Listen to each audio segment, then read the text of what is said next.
Right, so I might just do a little bit more to this in a minute. I just thought I'd talk one or two more points about oils. So this is our last session on this particular project.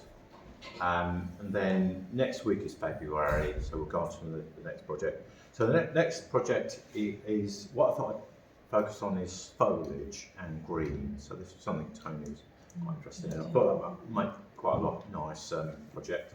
So it could be like trees, shrubs, grass, anything like that. So if you wanted to get yourself some references together for that for next week, if you're ready, that is. But if you want to carry on with this, that's absolutely fine. So yeah, just thought I'd talk a couple of things about painting with oil. So once you've got like an underpainting down, as you gradually put more paint on, if you want to thin the paint, you're probably going to need some sort of painting medium. So to start with this one, I just used solvent. So put the first wash on, and then I thin the paint with solvent. Or if it's a water mixable oil painting, you could just use water. So you don't necessarily need solvent for that. But as the painting progresses, you can either just paint with the paint at full strength, just straight out the tube, which is fine for most of the time. But sometimes you might want to sort of soften areas, or you might want to paint some thin lines in. And I find that if I try and paint the thin line with the paint just straight out, say it's a little bit here, it tends to go a little bit grainy looking. So I get this kind of grainy line rather than a sort of fluid line. So a medium is good for that. So what I tend to do is I mix a medium out of, so I use traditional oils, I use linseed oil and a little bit of solvent mixed together.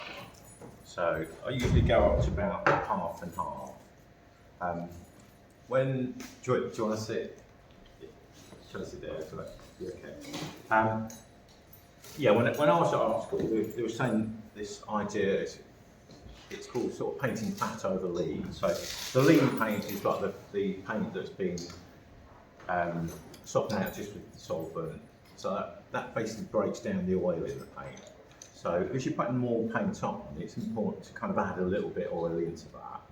And the oil is what sticks the paint together, it's the binder for the paint. So if you wanted to thin the paint, yeah, a little bit of a medium.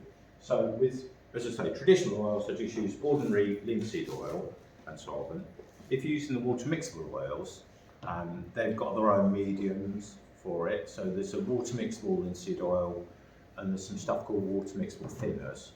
So that would be the thinners, and the oil is something like that. So it either says something like painting medium or linseed oil, and that is then ready to go.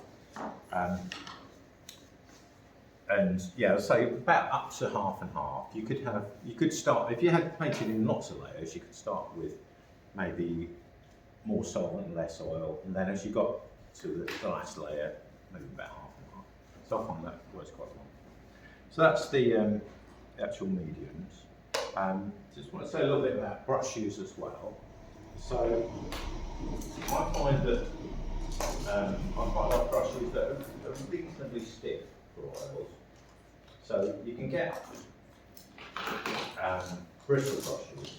So I'll just show you a few bristle brushes. So I quite often use these. These are sort of reasonably cheap bristle brushes. I get these from CY, which is a wholesaler that I've got an account with. And these are quite nice. And I find that as long as you pay a reasonable amount for a brush, you'll get quite a good bristle brush. Sometimes I've bought really high quality ones, and I've not found that they're any better than the kind of medium quality ones myself. The very, very cheap ones you get sort of like in a shop, maybe like the Works or something like that, and they tend to be just in a big pack, and you'll get like 10 brushes. And what they do with those is they kind of put all the hairs in, and then you just chop them to length. So they tend to be a bit scratchy. But a slightly better quality brush, it'll be like individual hairs, and these are made out of pig's bristle, so they're like a hog hair brush. So they're quite nice. They're quite a nice stiff brush. I can sort of put paint on there. My paint is slightly stiff, so but they're quite nice, and particularly working on a canvas, I find that the bristle brushes work quite nicely on canvas. I also use them on boards, but I sometimes, quite often use nylon brushes on boards as well. So these, I quite like these ones, which I get from Cassar, and you can get a set like that for about 25 quid. So they're a good, reasonable quality brush, so they're quite nice. And again, I find the flat ones I particularly like, and these are really nice if you want sort of sharp edges. So particularly when your brush is new, and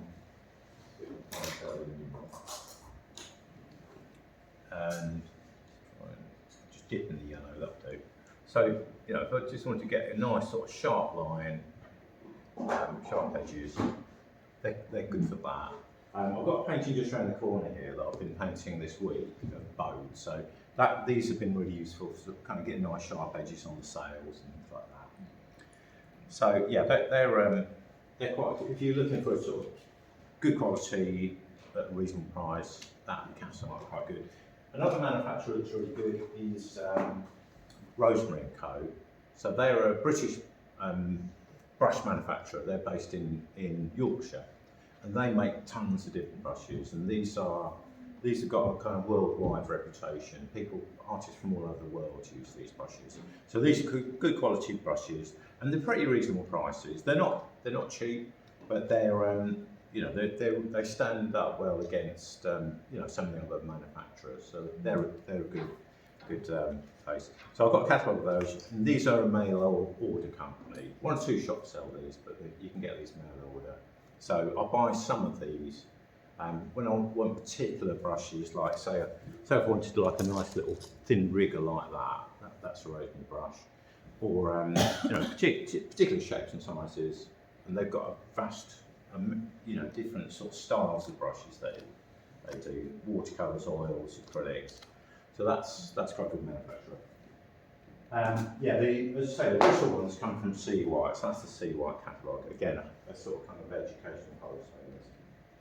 I think that's more or less it. So yeah, the other ones I've got, these really cheap ones I've got from Lidl. It's about £3. So they're all right. They're a little bit, for oil painting, they're a little bit soft. They're probably better for watercolours. With nylon, you actually get different kinds of nylon, and some are a lot softer than others. So yeah, they vary a bit, but they're all right to get started if you're just absolutely starting out. I always find that a new brush, whatever it is much better than the brush that's been used, whether it's a good quality one or not. I find that the nylon brushes lose their shape quite quickly. They kind of do that, which is a bit annoying. Like that one's got a bit like that. And the bristle ones, they will just gradually wear away. So I find that I can use the bristle ones for longer because I might end up with a bit of a stump, but I can still kind of direct the paint with it. And they're always, they're always quite useful for something. But the nylon ones, once they lose their shape, I find that they're not quite so useful. Really. Is that useful? Is that okay? So, as I say, last week on this, and next week it'll be the new project will be like foliage, greens. And I'll go into a little bit on mixing greens and also different ways of applying paint for textures and foliage and things like that. Will it be a different medium? I think different mediums, probably a bit of a mixture. Yeah, I probably need to tackle a few different mediums, but I will probably start with oils. But maybe as we go into it, I'll try some other mediums as well. Okay, right.